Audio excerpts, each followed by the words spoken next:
PHU मालनौर वेणा जी डॉक्टरियाणी निर्मला कुमारी पारां अस्पताल में मरीजन जो सही इलाज न करण, मरीजन के दाबा दड़का ऐं धिका ॾेई ॿाहिरि कढण, मरीजन जे वारसनि सां अडंगो रवैयो इख्तियार करण, अस्पताल के पंहिंजी ज़ाती जागीर समझी ड्यूटी करण बदिरां सॼो ॾींहुं मोबाइल ते फिल्मूं ॾिसण ऐं गाना ॿुधण वारे अमल खिलाफ़ मक़ामी रहवासियुनि तरफ़ां गुज़िरियल ॾींहुं चतर सिंह सोढे ऐं ॿियनि जी अॻवानी में अस्पताल अॻियां एहतिजाजी मुज़ाहिरो करे धरणो हंयो वियो। उन मौके ते मुज़ाहिरीन मीडिया ॾो ॿुधाईंदे चयो त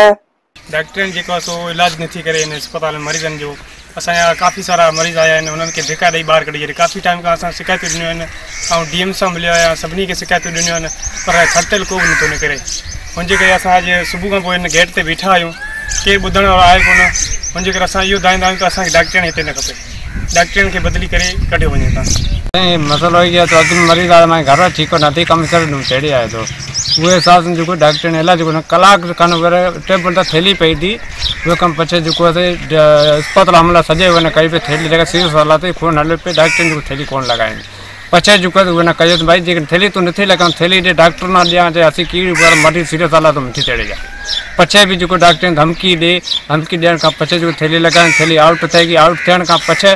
जो ॾिसरो जो वरी सजे हमले कयो त थैली लगी। मुज़ाहिरीन मूजिब असां मज़कूरा डॉक्टरियाणी निर्मला कुमारी खिलाफ़ पीपीएचआई जे ऑफिसरनि ॾाढो घणो ई धायो आहे ऐं दरख़्वास्तूं कयूं आहिनि, पर अॼु ॾींहं ताईं को बि करतेल न निकिरी सघियो आहे। तंहिं करे असां हिकु दफ़ो वरी तव्हां मीडिया वारनि जे तवसुत सां